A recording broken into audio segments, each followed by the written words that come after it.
Hello, my friends. My name is Satasha. This is your new moon in Aquarius tarot reading. When I say reading for the collective, I mean my collective. I mean, if this comes across you, this reading is meant for you. I'm in another different space today. This is like my yoga area. I kind of tested out with my altar. I did add some things to my yoga area. So I figured we'd try this, see how we like it. Usually I film at my desk, which is like over there, but you know, we're just trying some new things. The only thing, it is making my hair look a little yellow. I do have to touch up the purple and the silver. I'm kind of back to blonde now. But hi, it is the Aquarius new moon. I'm actually going to be using, this is the new moon tarot. I got it as a gift from one of my best friends. And then we're also going to be using Visions from the Liminal Space, my favorite oracle deck. I will put the links. Not entirely sure where the new moon tarot was from, as it was a gift. But I will link the other deck in the description box. So let's talk about this new moon in Aquarius while I shuffle. So Aquarius in tarot rules the star. And the star is hope. The star is the light at the end of the tunnel. You know, the star is good things, right? And the star comes after the tower, which is like the bad. Not necessarily bad, but like sudden change, lightning striking the tower. And I feel like we've all kind of been in this dark night of the soul energy, you know, especially in the past month. At least for me, I know January, January is always a little funky, you know, it's still winter, it's still cold, we're still kind of recovering from the new year. And this new moon in Aquarius is really going to kick off everything. It's going to kick off the year. You know, we're coming out of, so we started the year with a Venus retrograde and a Mercury retrograde, and Mercury retrograde ends on February 3rd. The new moon is February 1st, like the night between the 31st and the 1st. And then Venus retrograde actually is ending, the 29th of January. So we're coming out of retrograde season, and starting February 3rd to April 29th, no planets will be in retrograde. So this new moon is definitely kicking off a lot. Now, what do we know about new moons? New moons are about manifesting. It's about kind of starting that moon cycle, setting your intention for the moon cycle. If you want to learn more about moon cycles or connect your yoga practice to the cycles, I do have a course available. I'll put that in the description box. Yeah, so it's about, for me, because it's an Aquarius, about manifesting that hope, setting that start point for that star, right? Our guiding star, the light at the end of the tunnel. We're kind of starting the journey towards that after this dark night of the soul. And it's also, right after the new moon is the start of the Lunar New Year, or the Chinese New Year. And it is the year of the tiger, and the element is water. And Aquarius is an air sign, but it is the water bearer. So Aquarius is kind of holding that jug of water. And I feel like I just looked at the bottom of the deck, and the card is Be Groovy or Leave, man. If that isn't Aquarius vibes, I don't know what is. But it's the water bearer, and it's all about alchemizing that water into the good things, alchemizing the energy and turning it into what you want. So it's all about hope. It's all about the light at the end of the tunnel, coming out of the dark night of the soul, manifesting. I feel good. I feel good. I feel hopeful, which hasn't happened in a really long time. I'm also wearing my star card tarot necklace as well. So that's the energy we're trying to embody here. In the body, Aquarius rules the throat chakra. So there is a yoga class where we embody the star energy and the throat chakra. I'll put the link in the description box. But manifesting the star energy is kind of what it's all about. And yeah, so I think I'll stop ranting and we'll pull some cards. So take a second to breathe. I just saw the star. I just saw it in there. Take a moment to breathe. Focus your intention. What are you hoping to get out of this reading? What do you need from this reading? Think about what your star is. What's your hope?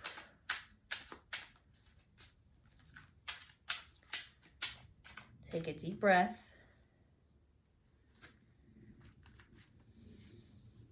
And let's see what we got.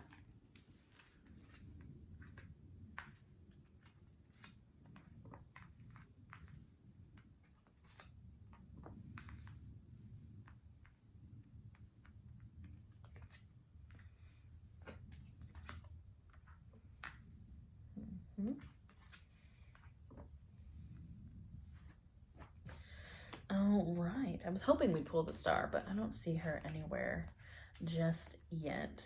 Oh, I see her. Okay, if we kept pulling, the star was there. So I'm gonna, you know what? We're gonna go a little further into this reading because I'm feeling the Star. So we're going to do a 9-card spread and kind of see what's going on. And yes, I am definitely,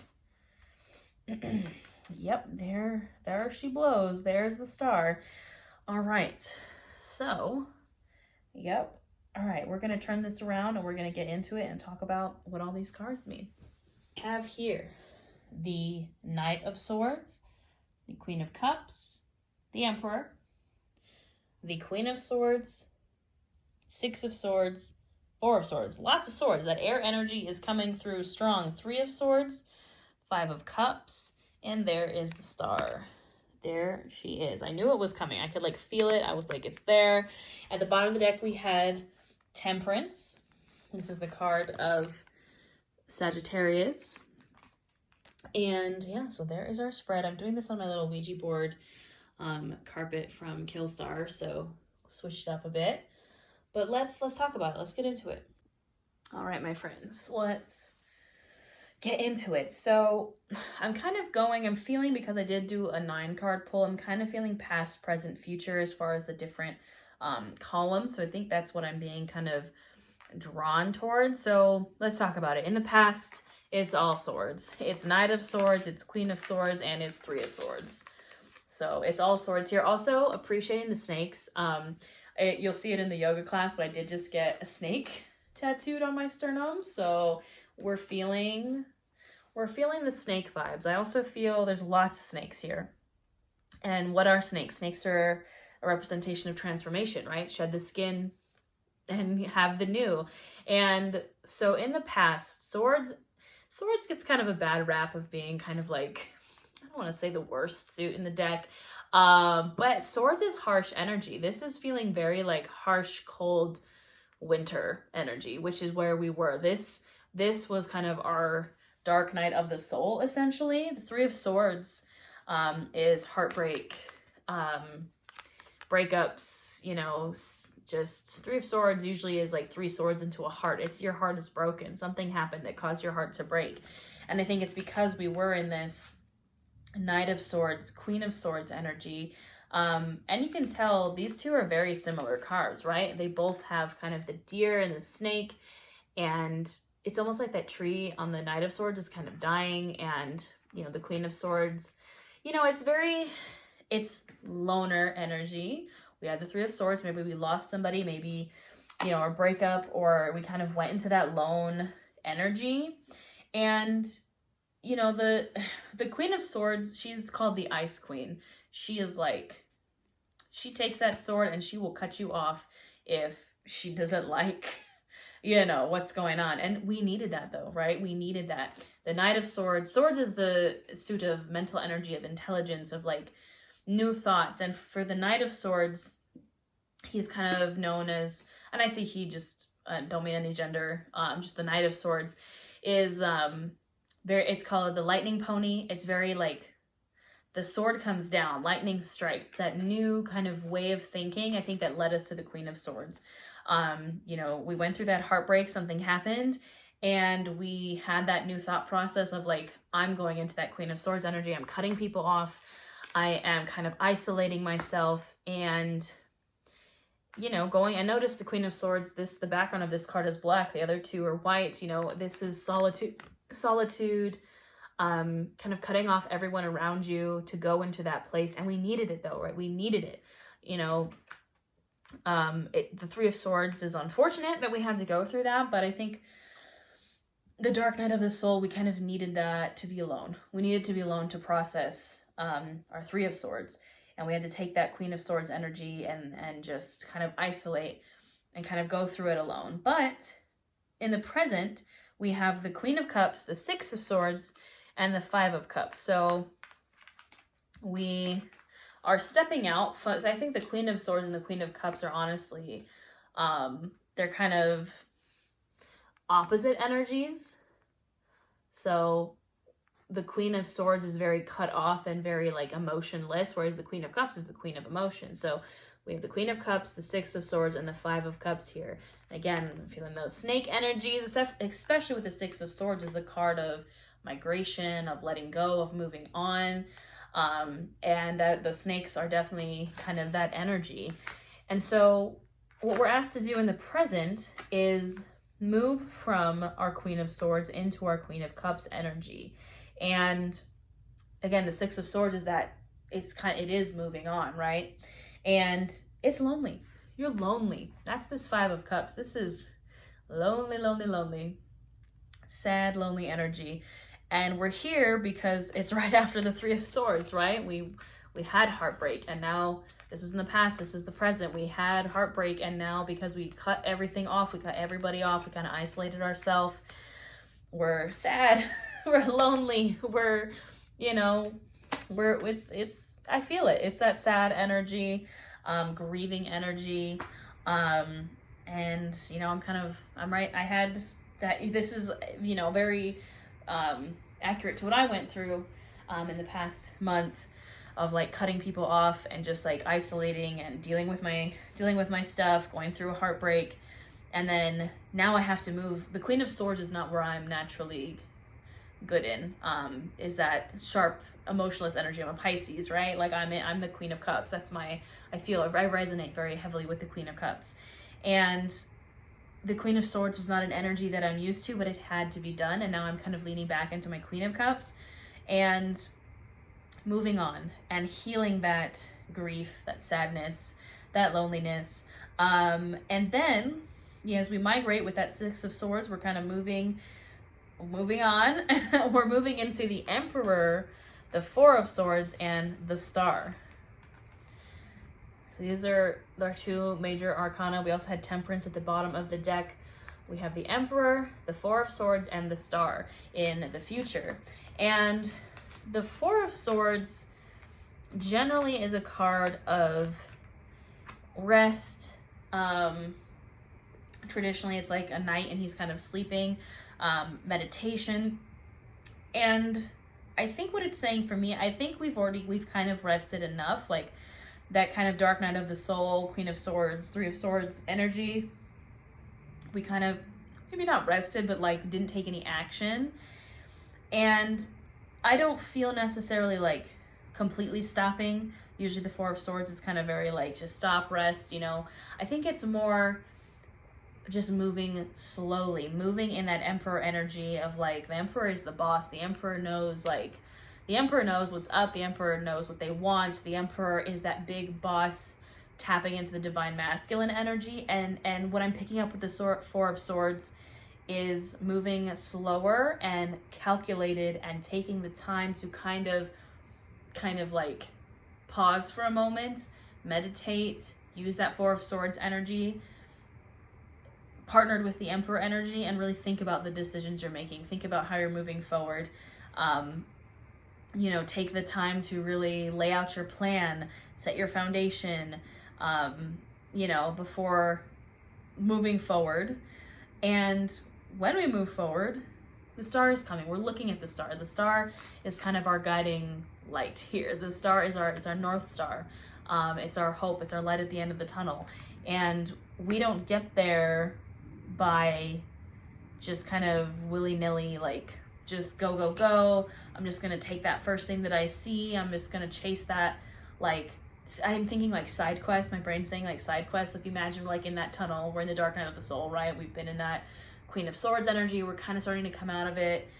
And we're taking that Six of Swords. We're kind of moving forward. But the Four of Swords is kind of warning against like too much, too quick action. Like, don't see another tunnel that's kind of like, you see the light at the end of the tunnel, you see this tunnel over here, and it's like a side quest.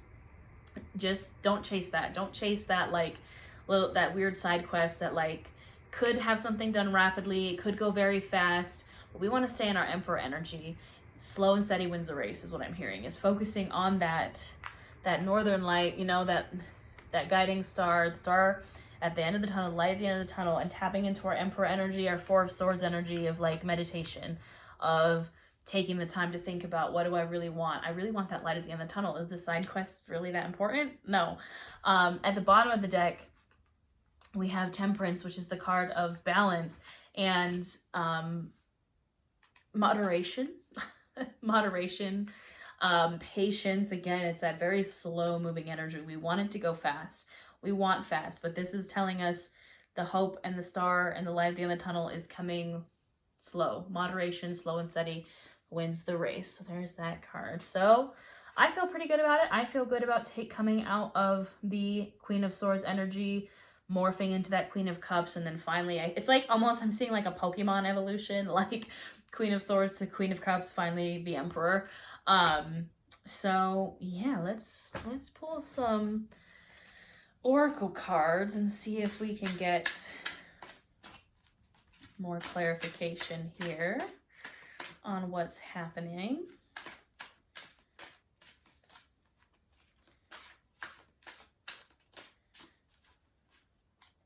There's a couple stalker cards in this deck that I keep seeing, and I'm like, I do not want to see that card again. I'm so tired of that card. You know what I mean? All right.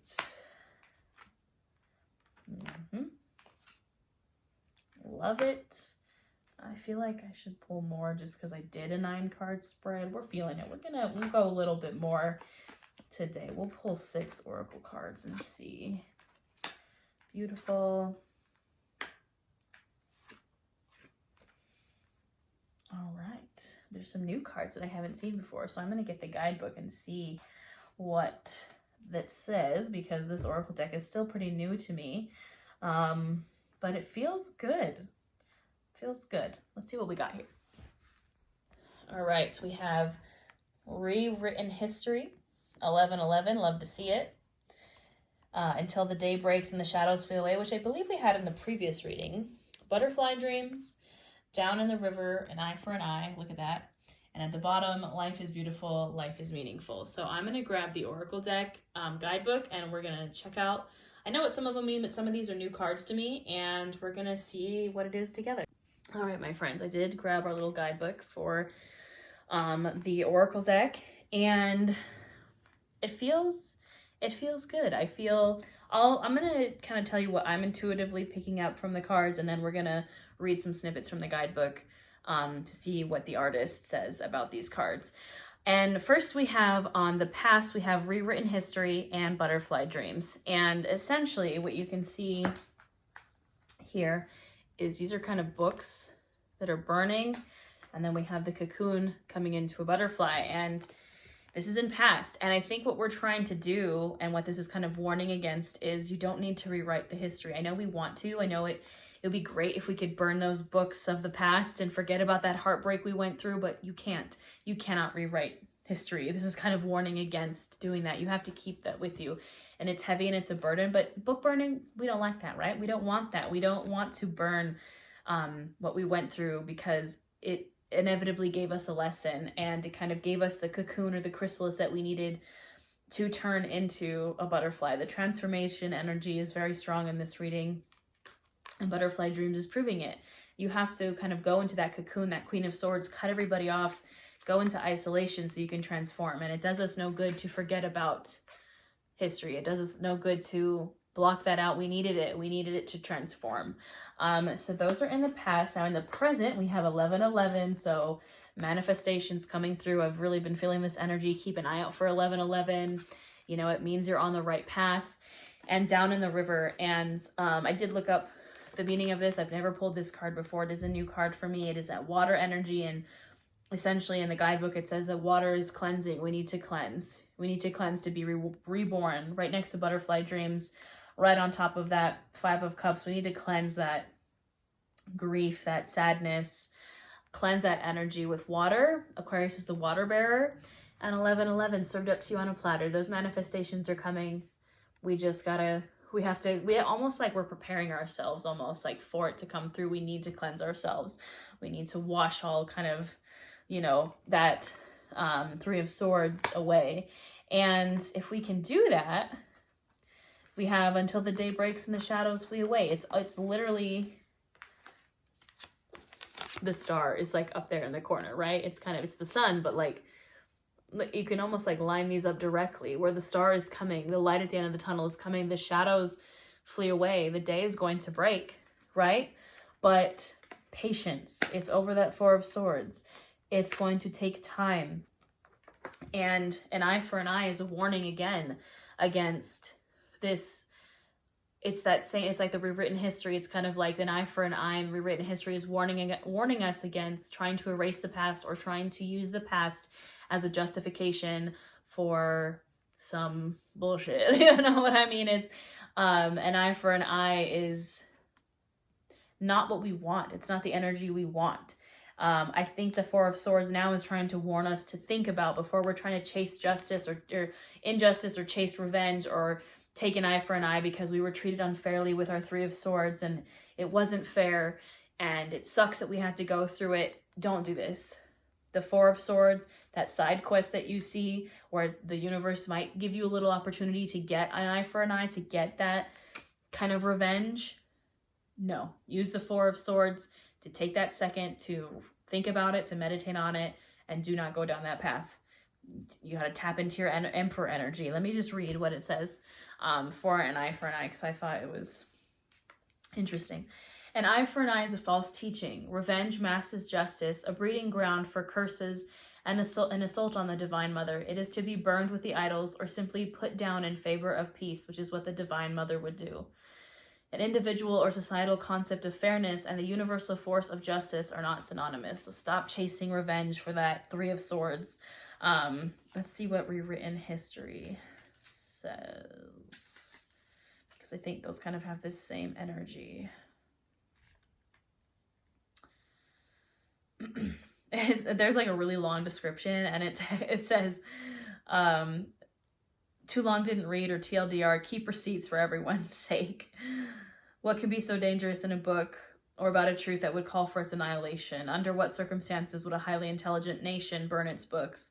Under what condition might a highly intelligent person rewrite their history? Even you, perhaps, in this instance, keep receipts. Stop trying to delete the past.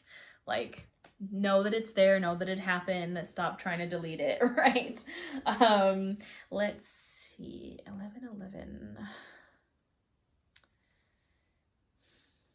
The crown jewel of time magic, 11:11, descends twice daily on the wings of angels and invites its witness to make a wish. I love it. Make a wish.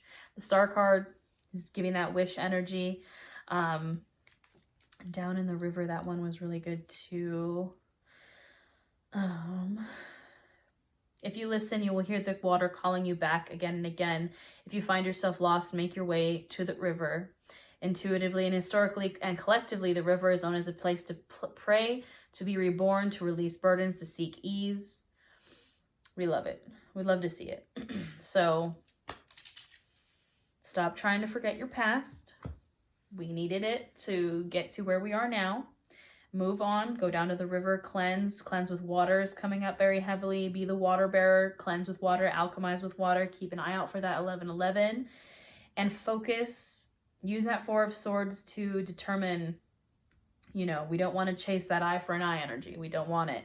You're going to stay in your Emperor energy and keep going forward. Keep chasing the light, not the dark. Keep chasing the star, not the eye for an eye. And at the bottom of the Oracle deck, we have life is beautiful, life is meaningful. And this card is about appreciating the little things, the small moments that make life beautiful, that make life meaningful. When all else fails, focus on this. This is star energy. This is hope energy.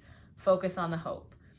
That is all I have for you, my friends. It feels good, feels solid, feels very hopeful, which is what I wanted, which is what I've been feeling. But there's definitely going to be some, there's going to be challenges. There's going to be times where you're like, oh, I could go down that path and chase that revenge or chase that eye for an eye or try to rewrite history and forget that the past didn't happen. Don't give in. Don't do that. Okay, stay in your Emperor energy. Stay focused until the day breaks and the shadows flee away. So I hope that resonates. Let me know what you think in the comments. Don't forget to do the yoga. And I will see you lovelies next time.